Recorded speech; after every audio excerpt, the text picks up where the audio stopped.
Welcome to the deep dive. This one's special, actually. It's based on source material you sent in, yes, you, members of the Awkward to Awesome meetup group. And it really tackles something fundamental, how to move past that feeling of being a victim. Yeah, it's a really powerful topic and absolutely key if you're on that journey from feeling, awkward or stuck towards feeling more empowered, more awesome. The source you shared has some incredibly useful practical insights, stuff on how to spot this pattern and crucially how to actually shift out of it. Right. So our mission today is to really unpack this source material. We'll look at what this victimhood mindset even is, where it might stem from, Right. how it keeps us feeling stuck, and then the really important bit, the actual strategies for breaking free. It's all about getting back your personal power. Exactly. So the source defines it pretty clearly. It's essentially a state of mind, an emotional state too, Mhm. where you consistently see yourself as, well, harmed. Harmed by your circumstances, maybe by other people, or sometimes just life in general. Got it. So it's that feeling that life is just happening to you, right? Instead of feeling like you have some say, some agency. What are the main characteristics the source points out? Like, how would you know if you're in this mindset? Now, a big one is this deep feeling that life is basically unfair and that you personally have very little control over what happens to you. And that often leads to, blaming, pointing the finger at others or situations instead of looking at your own role or potential actions. Which, I mean, that makes a certain kind of sense, doesn't it? If it's always someone else's fault. Well, then you don't feel that pressure to change things yourself. The source also mentions struggling with resentment, like a constant sense of injustice. Yes, absolutely. That why me feeling just simmering under the surface. And sometimes this can actually lead someone to unconsciously look for validation through their problems. The hardship itself sort of becomes a way to connect with others or maybe just feel seen. Oh, wow. That's subtle, but yeah, the source really nailed that. And it connects to resisting personal responsibility too, right? Because if you take responsibility, it kind of shatters that whole narrative of being helpless. Precisely. It's a tough internal conflict. The source even suggests, and this is fascinating, that someone might unconsciously almost recreate difficult situations or cling to them because it reinforces that familiar identity. Even if it's painful, it's the identity of someone who suffers, which feels known. That's where it gets really, really interesting and hmm a bit uncomfortable maybe to think about. Sounds like it could just feed itself like a loop. It absolutely can become a self-fulfilling prophecy. And the source is clear, this is incredibly limiting. It leads to feeling stuck emotionally. It strains relationships. You miss out on chances to grow, to build confidence, which is, the core of that awkward to awesome journey we're talking about. Okay, so if this is the state and it's so limiting, where does the source say it actually starts? I mean, people aren't usually born thinking this way, are they? No, you're right. It's usually learned or developed over time. The source lays out 7 key areas where this thinking tends to come from. A major one is childhood experiences and conditioning. Things like growing up with neglect, or maybe constant criticism, unfair treatment, especially if you felt totally powerless to change it back then. Those early feelings can really set a foundation, or even just seeing a parent model victim behavior. Yeah, like the example the source gives a kid with supercritical parents might internalize this feeling of, it doesn't matter what I do, it's never enough, nothing changes. That just kills motivation. Exactly. Then there's repeated unfair or painful experiences, maybe later in life, going through multiple tough times like betrayals, big losses, real injustices that can cement a worldview that life is just inherently against you. This source mentions someone being cheated on repeatedly, right? And then starting to believe people always betray me. You can see how that repeated hurt would harden into a belief. Totally. A third factor is experiencing a lack of control in key life events. So situations where you genuinely didn't have control, like an unstable home growing up or serious financial hardship, maybe a major health issue. These things can teach you what psychologists call learned helplessness. And even if your situation changes later, that deep feeling of powerlessness can just stick around. Like the source's example of someone who grew up poor, gets a good job, but still feels like financial disaster is just around the corner. The past lack of control creates this lasting belief. Right. Then there's number 4, attention and validation through struggles.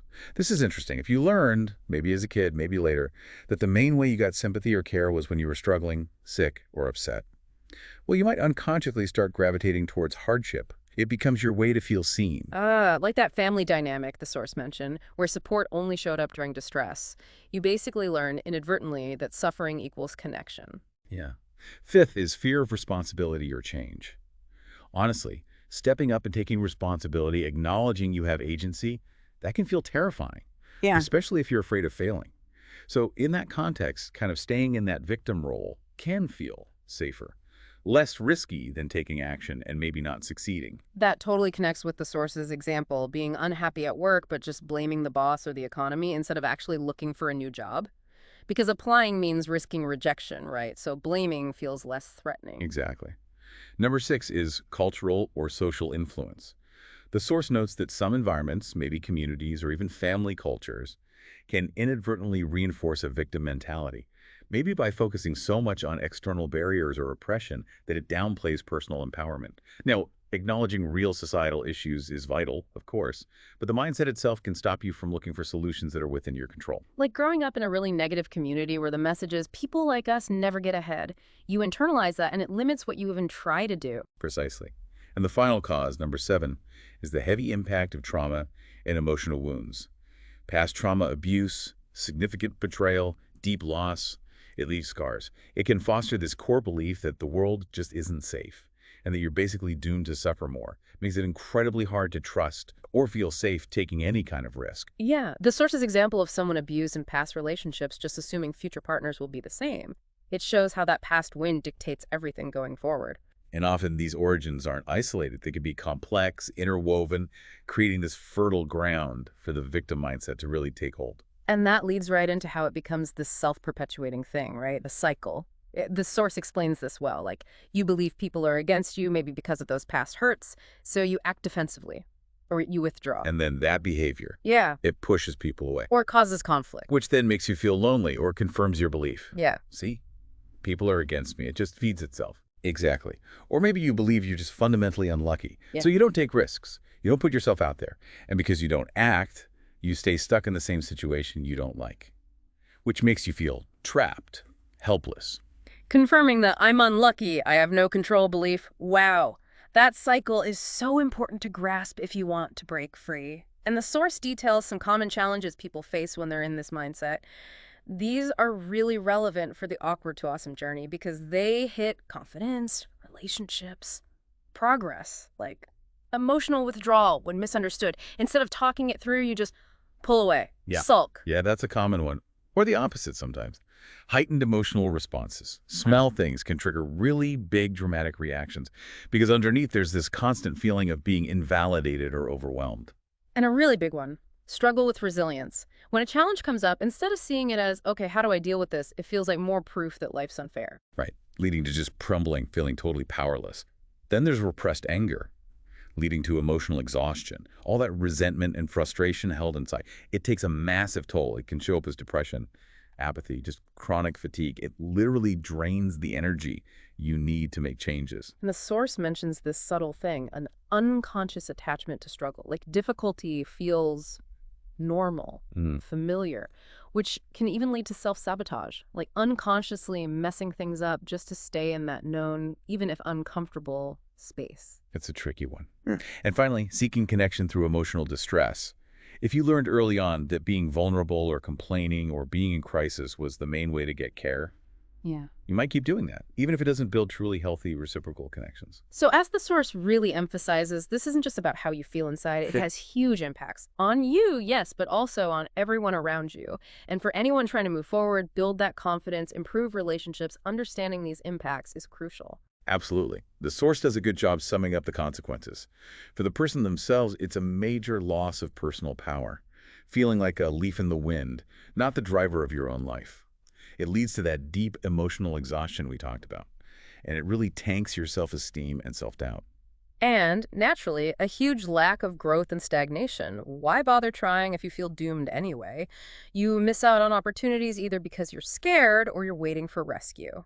This also leads to shaky relationships, right? Inconsistent or shallow relationships, because the dynamic is often off balance or the negativity just pushes people away. It can even show up physically, chronic stress and physical issues. The body keeps the score, Yeah.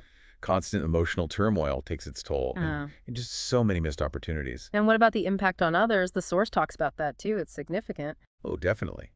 For friends and family, there's a real emotional drain and compassion fatigue. Trying to help someone who seems stuck in this pattern is exhausting. It can breed frustration and resentment on their part, feeling like their energy is just going into a void, maybe?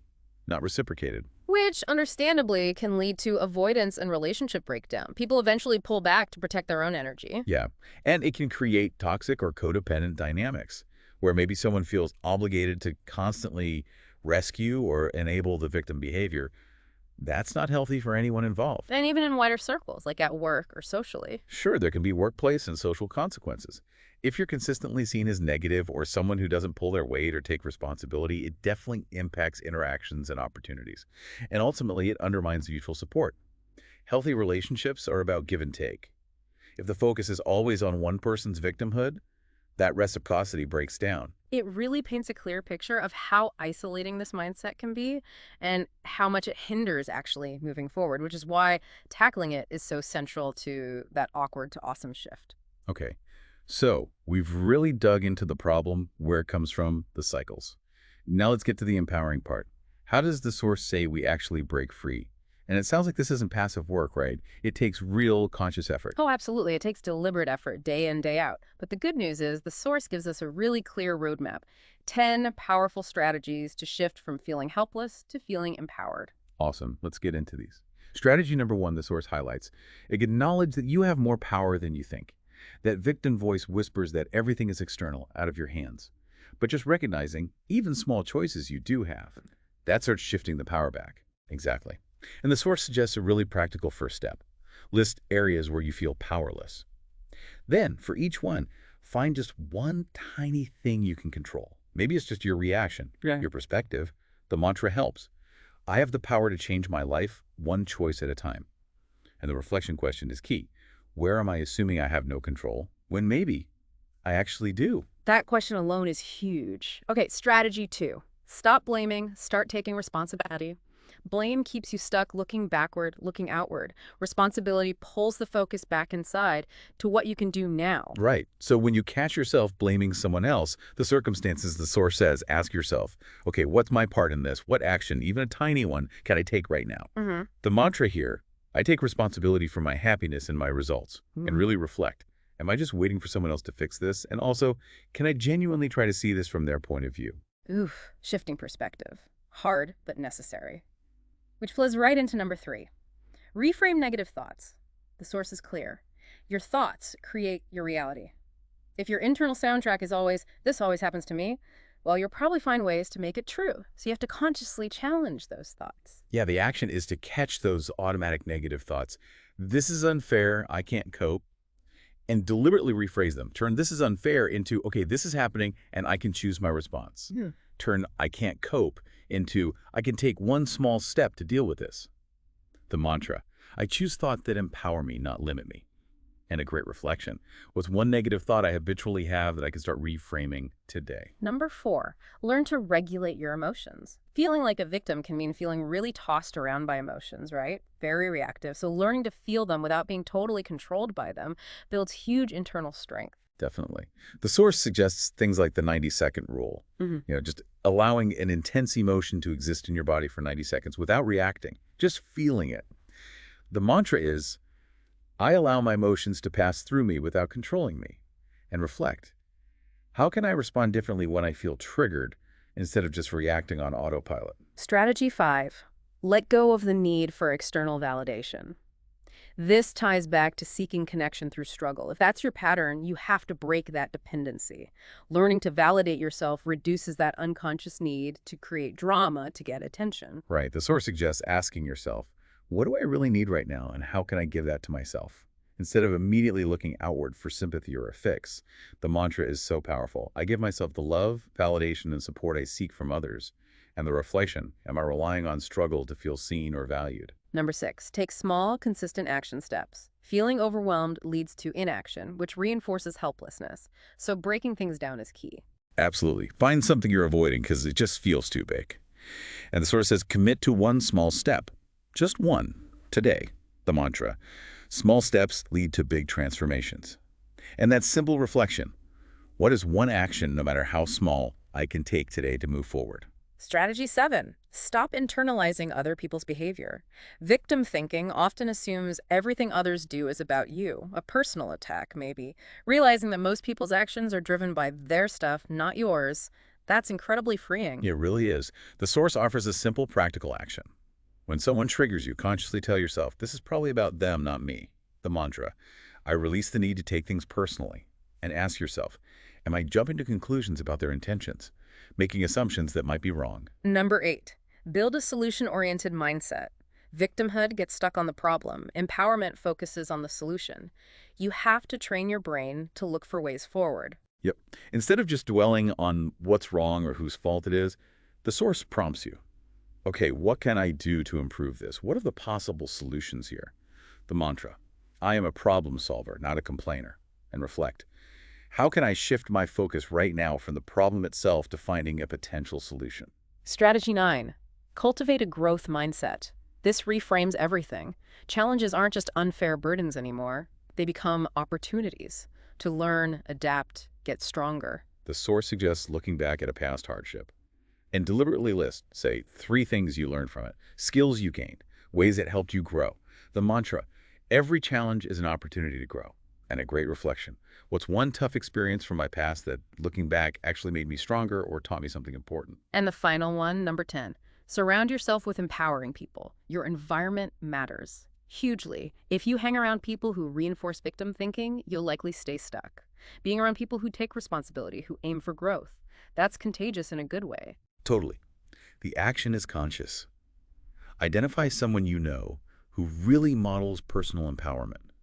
Make an effort to spend more time with them. Observe them. Maybe even ask for their perspective or mentorship.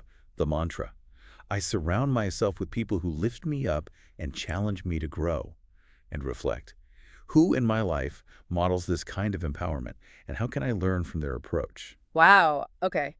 Those 10 strategies, when you put them all together, it really does feel like a pathway out. They're definitely not overnight fixes, but they are tangible things you can start doing, ways to chip away at that old mindset. And the source mentions some specific resources too, which is great for the Awkward to Awesome group, Relationship Hero for coaching. Yes, coaching can be incredibly helpful here, getting that personalized support to see your own patterns and apply these strategies effectively. The source also mentions Sublime, which is a journaling app really designed to help you bridge that gap between thinking about change and actually taking action steps. Right, and the source even included special A2A codes. You can get $50 off coaching at relationshiphero.com/2A. And code A2A gets 20% off Sublime at ysublime.com. Having tools like that makes actually implementing these strategies feel more possible. Absolutely. Turning these ideas into consistent practice, that's where the real transformation happens. So just to kind of wrap up this deep dive into the source material you provided, we've looked at what this victimhood mindset is, where it might come from, how it keeps cycling, and the impact it has on you and others.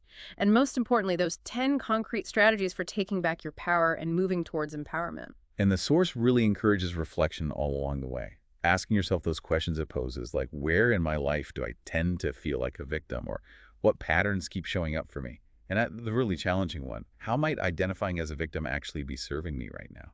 Yeah, or what feelings come up when I even think about taking full responsibility? And if I were to rewrite my story focusing on resilience instead of victimhood, what would that new story sound like? Just honestly engaging with those questions. That's a huge part of applying these insights from the source, a really significant step. It really is. It boils down to recognizing those patterns in yourself and then committing to the work. That ongoing daily work of shifting your perspective, taking those small actions one step at a time on your journey. Maybe a final thought to leave you with, building on this idea of reclaiming power from the source material. If overcoming victimhood is fundamentally about stepping back into your agency, consider this. What one small area of your life could potentially transform the most dramatically? Starting today, if you fully embraced your own power to influence it and truly let go of the story that external forces are completely in charge. That is a powerful question to sit with. Thank you so much for sending in this source material for a deep dive. It's such a vital topic for growth, especially for the Awkward to Awesome group members. Yeah, exploring these kinds of challenging but ultimately empowering topics is really what helps us all get insights and, make real progress on our own paths. Couldn't agree more. Thanks everyone for joining us for this deep dive.